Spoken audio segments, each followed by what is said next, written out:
What I don't understand, how Leonardo DiCaprio can stand up there on his little podium and give a speech where he literally places the blame for climate change at the feet of the oil, gas, and coal industry. Yet he tells us how he's flying around the world making a documentary, which is only possible because of oil and gas. And then in the same speech, he mentions another industry that's causing just as much damage to the environment, if not more, than the oil and gas industry. And he accuses them of denying and covering up evidence, yet he quotes a research project aimed at 100% renewable by 2050 that basically does the same thing. Good work. Let me elaborate. Okay, I'm only going to say oil and gas from now on instead of oil, gas, and coal because it's easier, and I do believe we can end our reliance on coal as an energy source by the end of this century. Okay, blaming the climate change on the oil and gas industry is like a fat person blaming the farmer for their health issues. Oh, it's your fault. You planted the potatoes and they turned into french fries and potato chips and I eat them all the time and now I'm fat. It's your fault, Farmer John. It's basically the same thing. You know what the three words supply and demand mean? There's a worldwide demand for oil and gas, so obviously there's going to be an industry that supplies it. It's basically that simple. Or is it their responsibility to tell us how to use the end product? Oh, are they supposed to tell us don't idle our vehicles? Don't accelerate quick. Oh, turn down your thermostats. I don't think that's their responsibility. It's the end user's responsibility. You know what the problem is? And the first step to recovery is admitting you have a problem.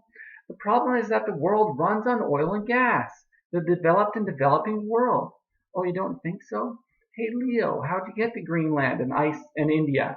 In a plane that runs on fuel? How'd the pilots and equipment get to the plane? Probably in vehicles that run on oil and gas. How'd you get there? Probably in a vehicle that runs on oil and gas, or in a vehicle that was made in a plant or factory that was probably built by equipment that runs on oil and gas.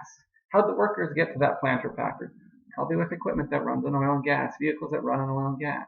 Utilities, how are those all laid and installed? Sewage, water, power? Probably with equipment that runs on oil and gas. Food, where does their food come from? Do you buy it from a grocery store or supermarket? How do you get there? How does the food get there? Probably in trucks and vehicles that run on oil and gas. The farmer probably grows the plants, plants the plants, harvests the crop, fertilizes them with equipment that run on oil and gas. I don't know any farmer that plants by hand, picks by hand, and then walks the food to the grocery store to sell it. Definitely not in the developed world. Do you have electronics? Computers, laptops, TVs, cell phones. The raw resources for all those, where'd they come from? They were probably mined with equipment that run on oil and gas. See where I'm going here? You can't blame the oil industry for the world's climate change problems. It just doesn't work. Oh, it's funny how you lay all the blame at their feet, yet you mention another industry that's causing just as much damage, if not more, to the environment. You mentioned the forest fires burning in Sumatra. Forest fires that are estimated to be putting more greenhouse gases into the atmosphere per day than the entire U.S. economy. Oh, that doesn't sound bad at all, does it? Forest fires that were started mainly through slash and burn by farmers and corporations and companies because it's the quickest way to clear land for new plantations. Palm oil plantations. That doesn't sound like corporate greed at all. The palm oil industry burning down rainforests, so it's almost a double whammy because rainforests are the lungs of the planet. Oh, but it's all the oil and gas industry's fault somehow. Oh, palm oil industry has the word oil in it, so maybe you classified that with oil and gas, even though it's a plant. I don't know. Maybe that was your mindset.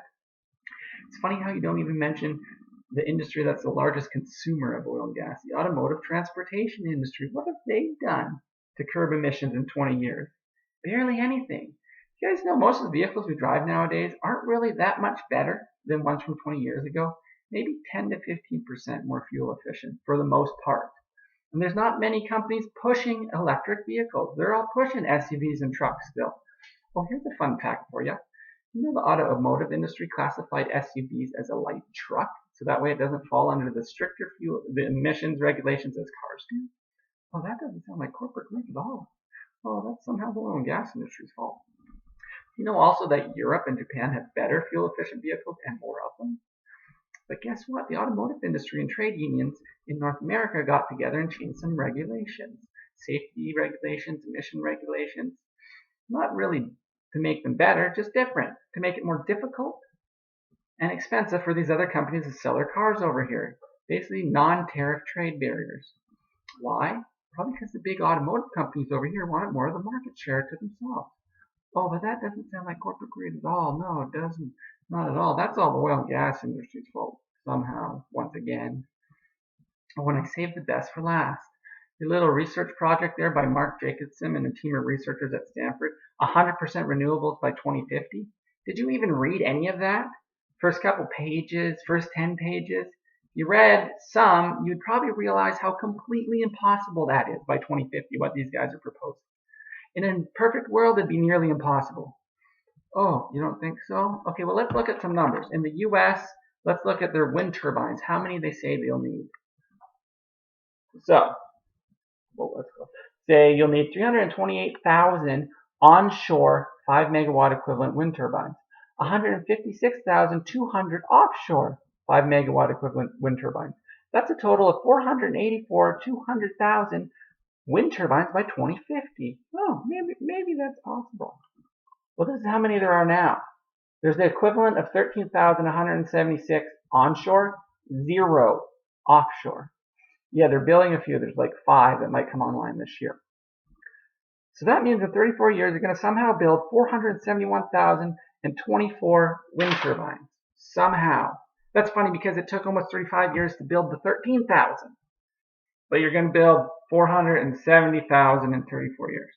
Here's the funny thing. Nowhere in that report, in the paper, does it tell you where the raw resources are coming from, or the amount of greenhouse gases that'll be caused building these windmills, and how much destruction to the earth is mining all that stuff. That's funny. So it avoids information, covers up some facts, denies reality.